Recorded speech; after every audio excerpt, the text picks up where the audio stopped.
Hello everyone, welcome back to the channel. In this video we are going to understand about a very similar data structure to our hash map, that is hash set. Now what is the difference between this hash map and hash set? Okay, so let me start with the difference only, then we'll see its use with an example as well. So in hash map we were storing data in a key value pair format.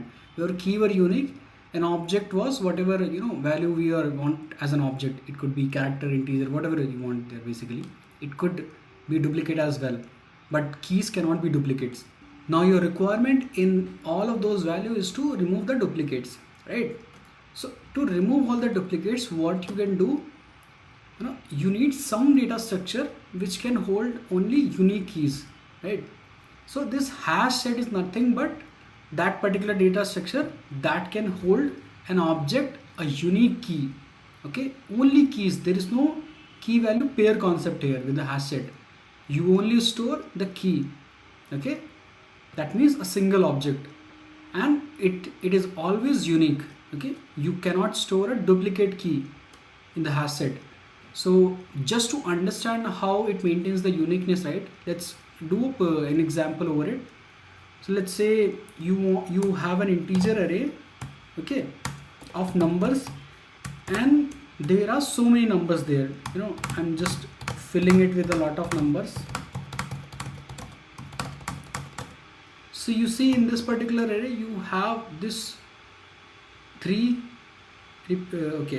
have this 4 repeated, okay, you have 5 repeated, 6 repeated, 7 repeated. So your requirement is you want to remove all the duplicate from this particular array. Okay, for that what you do, you can either write the logic by yourself or you make use of the set data structure, which can only hold unique keys. Okay, so these numbers we are going to use as the keys. That means the object that we want to store in the hash set, and we will just add it to the hash set and return the set whatever we have in the as a final set.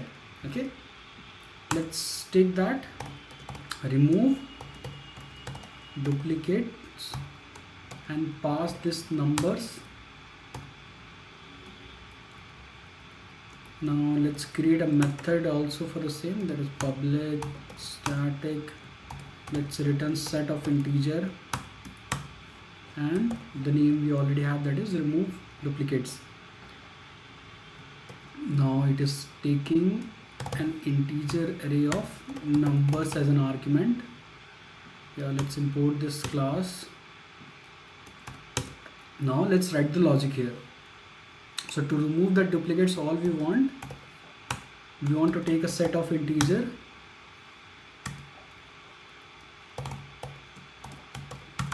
hash set, and what we are trying to do, we are iterating through this integer array, and for each of the number in this numbers array, what we want to add the value,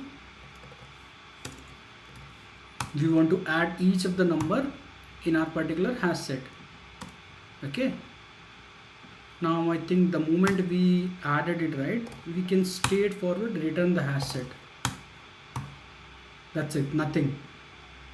That's all we wanted to. We passed the integer array as an argument, we have taken a hash set, we have added all those values to hash set. So whenever it was adding, right, internally it is checking if that particular number is already there in the hash set or not.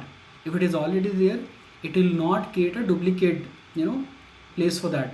It will just take the existing. If it is already there, you don't need to create a new one. So after all the values we have added in the hash set, we will just return the set. Now let's try printing it and see what is the value that it is returning. It's supposed to return a set of integer without any of the duplicate values. So let's see if that is correct.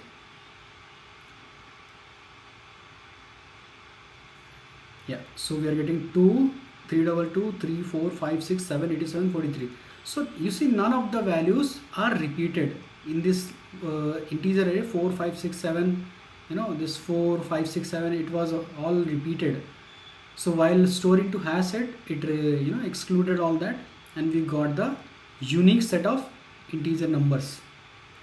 So whenever you need the uniqueness of the values, right, it should come to your mind that you can make use of the set.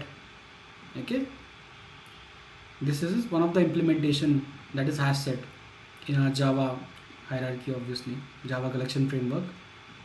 So I hope with this example you understood, how sets are useful.